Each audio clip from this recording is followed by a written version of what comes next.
வணக்கம். ஓம் தொலைக்காட்சி செய்திகளுக்காக இணைந்திருக்கும் நான் கிருஷாயினி ஒரு திருராசா. எதிர்வரும் சனிக்கிழமை அமாவாசை பிதிர் வழிபாடு இடம்பெறவுள்ளது.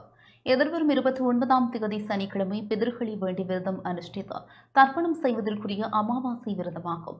அமாவாசை பிதிர் வழிபாடு தொடர்பாக இந்து மத குரு பீடாதிபதி மகாராஜ ராஜகுரு ஐயப்பதாச சாம்பசிவ சிவாச்சாரியார் விளக்கம் அளித்தார். ஓம் தொலைக்காட்சி நேயர்கள் அனைவருக்கும் சர்வதேச இந்து மத குருபீடத்தின் இனிய வணக்கங்களும் நல்லாசிகளும். எதிர்வரும் சனிக்கிழமை 29/3/2025 அன்றைய தினம் பிதிர்களை வேண்டி வழிபாடு செய்து தர்ப்பணங்கள் செய்கின்றதாகிய அமாவாசை விரதம். இந்த ஒவ்வொரு மாதங்கள் தோறும் இந்த அமாவாசை வருகின்ற பொழுது தாய் தந்தை இல்லாதவர்கள், அப்பா அம்மா இல்லாத பிள்ளைகள், முக்கியமாக ஆண் பிள்ளைகள் கண்டிப்பாக விரதமிருந்து தர்ப்பணங்கள் செய்ய வேண்டும். அதுக்கு நமக்கு முடியலையா, ஒரு ஆலயத்திலே சென்று அப்பா அம்மா பேரிலே ஒரு மோட்ச அர்ச்சனை செய்து கொள்ளலாம். அதுக்கு நமக்கு முடியவில்லையா, அப்பா அம்மா பேரில் யாராவது ஒரு ஏழைகளுக்கு அப்பா வயசிலே அம்மா வயசிலே உள்ளவர்களுக்கு ஒருவேளை உணவை கொடுப்பது, ஒரு வஸ்திரத்தை, ஒரு வேஷ்டியையோ அல்லது ஒரு சேலையோ எடுத்து கொடுப்பது, எது நமக்கு முடிகிறதோ அவற்றை செய்கின்ற பொழுது அந்த பிதிர்கள் மனம் மகிழ்ந்து ஆசி வழங்குவார்களாம்.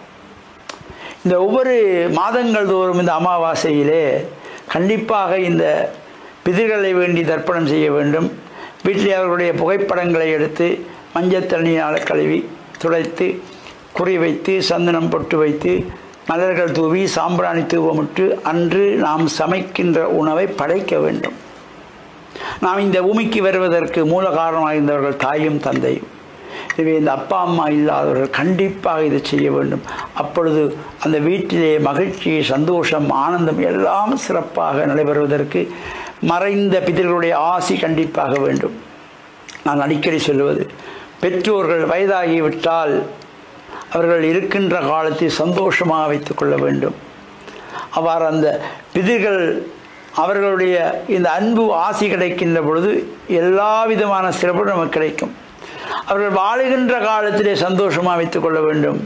அவர்கள் மறைந்து விட்டார்களா, அவர்களை நினைத்து நாம் இந்த அமாவாசையிலே தீபங்களை ஏற்றி வைத்து படையல் வைத்து பிரார்த்தனை செய்கின்ற பொழுதிலும் அல்லது ஒரு ஏழைக்கு உணவை கொடுக்கின்ற பொழுதிலும் அவர்கள் மனம் குளிர்ந்து நமக்கு ஆசி பண்ணுவார்கள். எனவே நாம் பெற்றோர்களை மதித்து அவர்கள் வாழுங்காலத்தில் சந்தோஷமாக பாதுகாக்க வேண்டும். மறைந்த பின்பும் அவருடைய இந்த திதிகளிலே நாம் இந்த பிரார்த்தனைகள் செய்கின்ற பொழுதிலும் ஒரு சிறப்பு. அவ்வாறு நமக்கு செய்ய முடியாவிட்டாலும் வாழுங்காலத்தில் சந்தோஷமாக நாம் வைத்திருந்தால் மறைந்த பின்பு இந்த காரியங்களை செய்யாவிட்டாலும் பிதர்கள் கோபம் கொள்ள மாட்டார்களாம். இவை அந்த நல்ல எண்ணங்களோடு ஓம் தொலைக்காட்சி நேயர்கள் அனைவருக்கும் சர்வதேச இந்து மத குறிப்பிடத்தின் சார்பில் நல்ல ஆசிகளை கூறிக்கொள்வதில் மன மகிழ்வு கொள்கிறோம். வணக்கம். இத்துடன் இந்த செய்தி அறிக்கை நிறைவு பெற்றது. தொடர்ந்து நமது நிகழ்ச்சிகளோடு இணைந்திருங்கள். வணக்கம்.